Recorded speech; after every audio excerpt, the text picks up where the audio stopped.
Assalamu alaikum everyone and welcome to a new episode from your beloved channel Linguamid. Today we will talk about Egyptians' superstitions, okay? There are some topics that Egyptians have some kind of difficulty talking about, or they find it really creepy and really,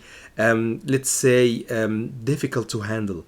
If you talk with any Egyptian, they will pick one of these topics. So we will have 5 important superstitions that for many Egyptians that we will talk about in this episode. So let's start right away.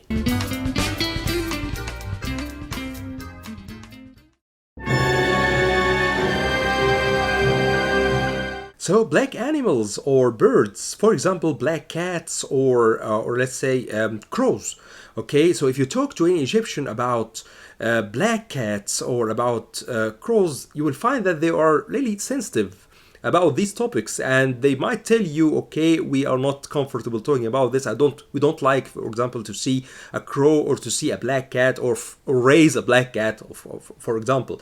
I don't know exactly the reason of this. It might be associated to, for black cats for a long time, they were associated to demons and so on. So when we were kids, for example, we have even heard many stories that, for example, demons can have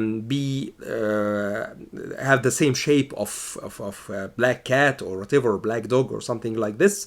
This is some of the things that are very widely known in Egyptian societies from childhood, and also for crows. Maybe because in the story that the crows have guided, for example, Adam's son Cain to bury his brother Habil, and since then there's a correspondence between the crows and also the burying cemeteries and the death and this topic. This might be also something that is raise this kind of correspondence.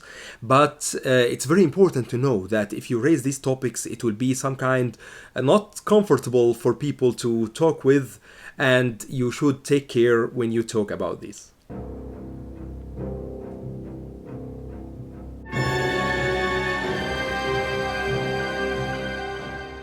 Scissors. If you have a pair of scissors and you leave them open, it's a bad luck, okay? It's not adjustable to leave scissors open.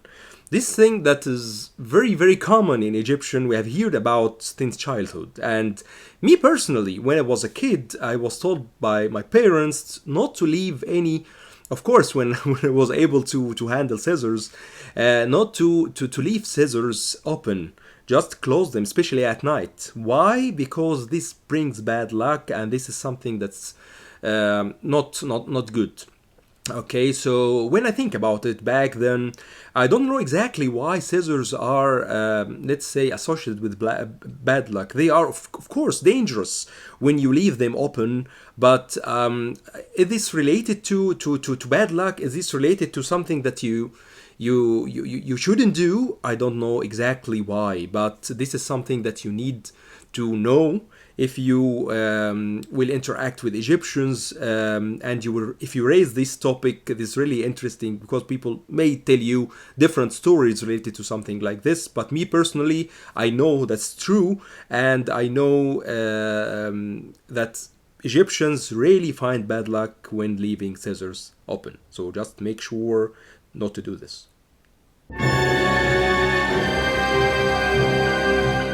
So let's move to something else. Footwear. Really? Yes. Footwear. If you wear bare shoes or sandals or whatever, and you leave them upside down, okay, so no problem if you leave them, okay, just the way they are. But if you leave them upside down and you leave them like this, then this is a problem for Egyptians, okay? Also, this is something that I'm really familiar about, and I know since childhood that always our parents told us, okay, don't leave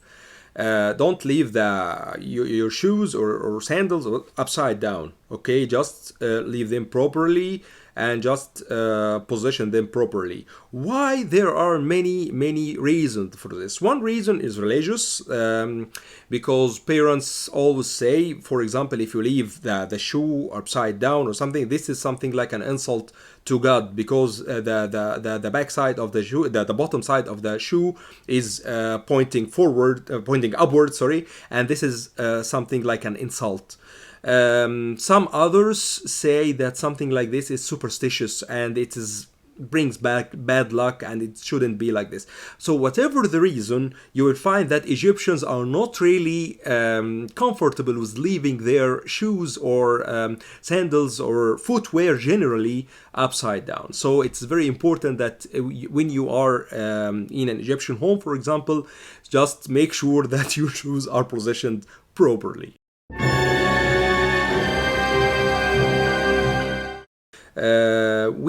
We know about this topic that if you have your eyes are like they're twitching like this, then something bad is gonna happen. Okay, it is true.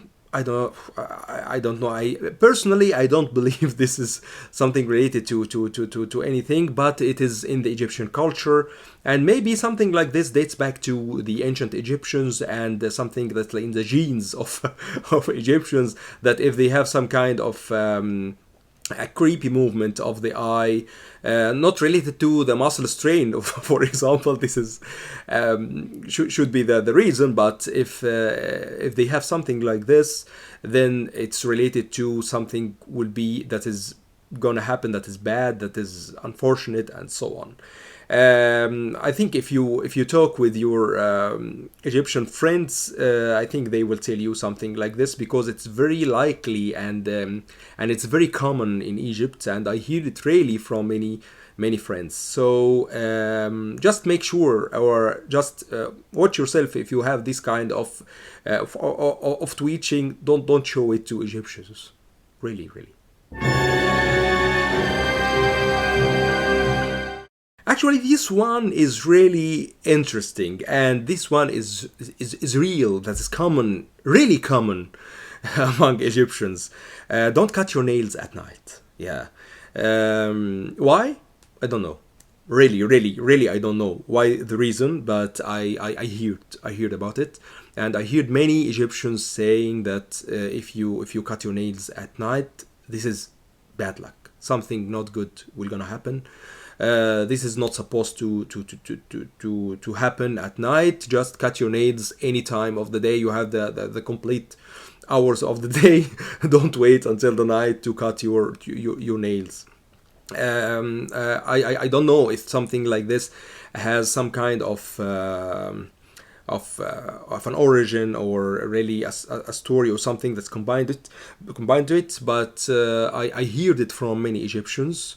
I heard it while I was a kid, that cutting nails should happen during daylight, not during night. So just try, ask your friends and tell me in the comments if you happen to have something like this. What was the reaction, and what did people say about it? Okay, and while talking about to them and asking them about something like this, don't forget to download my Egyptian Arabic 101 course or ebook, and enroll 100% free in my Egyptian 101 free course that will give you really the basics of Egyptian Arabic, spoken Egyptian. It's a very easy guide and very fast and very concise one, and you will really like it. Just go down in the description box below, hit the link, and go to the page and enroll. Or alternatively, you can also go to the comment section, and in the first comment you will find the link. Just enroll and tell me about your opinion about the course. Okay, and also don't forget to subscribe and subscribe to the channel and like this episode, and don't forget to watch my playlists with different episodes. Also go to my website and take a look at the blog. You will find many interesting articles about Egypt and spoken Egyptian, and about Arabic language in general. Okay, so thanks a lot for watching, and I hope that you like this topic, and tell me in the comments your opinion. Okay, see you in future episode.